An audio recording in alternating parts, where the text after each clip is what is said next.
So you need to be able to distinguish between standard and vertex form.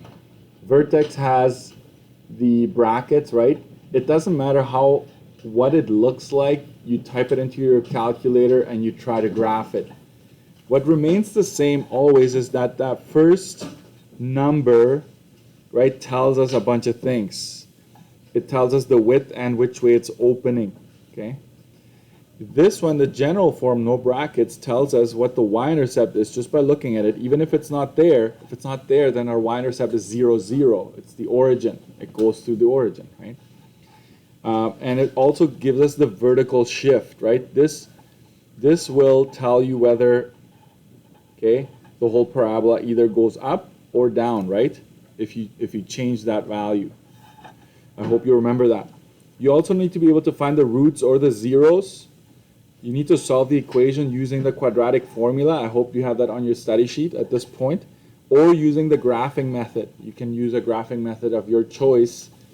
One is where you bring everything over to one side and the other side is 0. And the other one is where you just put the left side into y1, the right side into y2.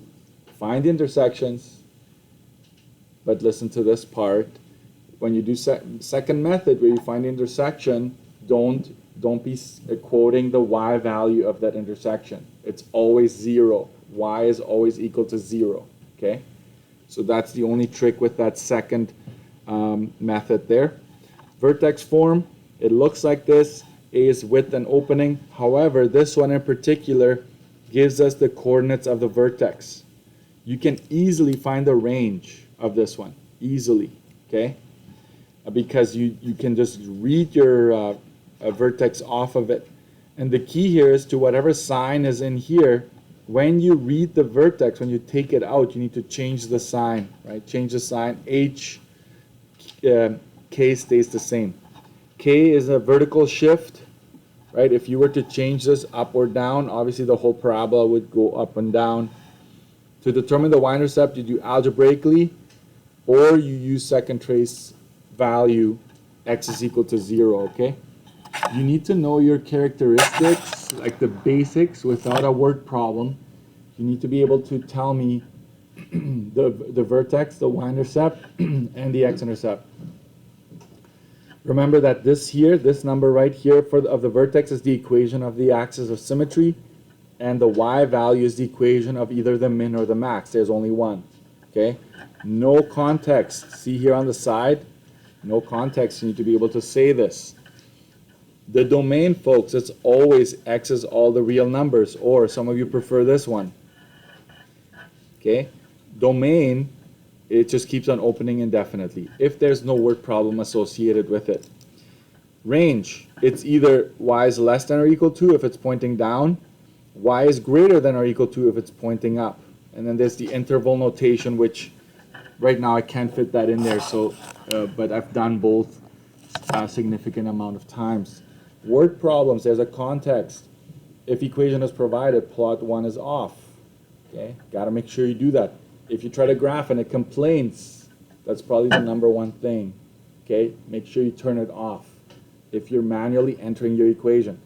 Regressions, there are 4 types. Plot 1 is on, zoom stat, but I would say this, okay, on this one, I'm going to go off here.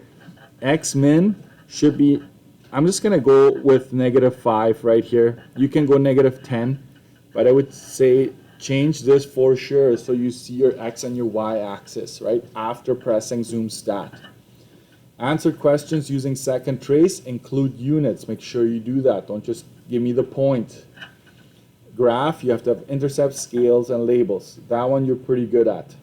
Domain and range should not have infinities, okay? When it's a context, right? So here you have a word problem. Previous units, I'm just gonna say there will be a question on converting some sort of conversion. Okay, so you just have, if you have your study sheet and you have the conversion rates, you should be fine. For test review, so we're not going to do angles and justify. I'm not going to have that in there. It's not going to fit. I already tried. It's going to be too much, right? Test review, these are, I already posted the keys, I believe. If not, I'm going to check. but there's one that goes from 86 to 91, and I will show you what that looks like. It just goes over just basic. The first page is basically no word problems. Okay, it's just you need to graph it, and it spans all 4 quadrants. And then when you keep going, now there's some quadratic formula, right? You can do here or here. You can use the quadratic formula to solve those. Please ignore it when it says exact values or anything like that. Just do what we've been doing, because some of these are borrowed from pre-cal. That's why. They do that too, by the way. They do quadratic formula.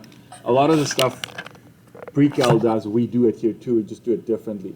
Okay, we do some of it using a lot of the technology that we use makes it a little easier, but we can do crazier functions, right? That pre-cal could not tackle. So that's the beauty of this. So some word problems, you have some regressions here, everything is there. And then if you keep going, there is an all 4 types review sheet. So if you need regression practice, so fencing, profit, anything like that, just keep going. So the back of this book is basically all regressions, okay? So type 0, right, where I give you the points, you just have to type it in. And you can answer accordingly, and I'll post all the answer keys. That is everything that I have in mind. So I will put the review pages here one more time. Maybe you wanna just at the front of your booklet, like this is not your booklet, sorry.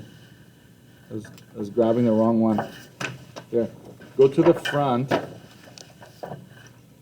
And yes, there's stuff on there for sure, but somewhere at the bottom, just go test review. Right at the front of your test review is page 86 to 91. That's the one I just talked about. And if you want all 4 regressions, you go page 81 to 85. Okay. Sorry, all 4 types is 92 to 95, sorry. And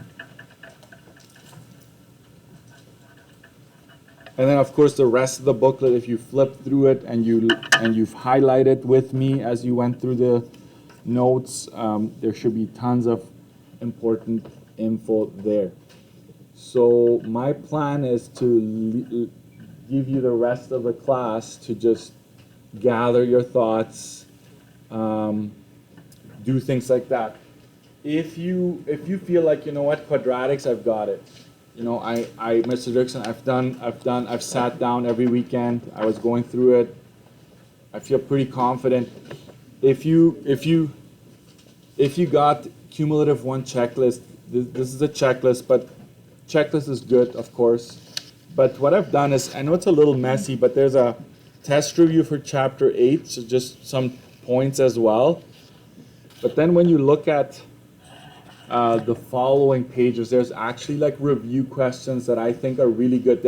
They're kind of intended to be more like quick to the point, maybe not as in depth as you would maybe like it, but there's quadratics, there's everything in here.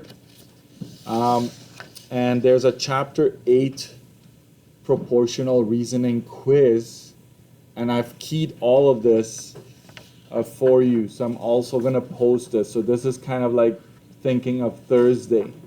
So if you want to start working on that, that is also a good idea, because it does have some quadratic in it as well.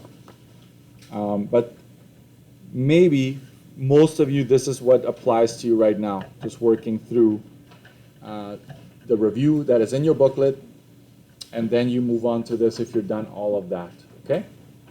Just make use of your class time, okay, folks? And you should be fine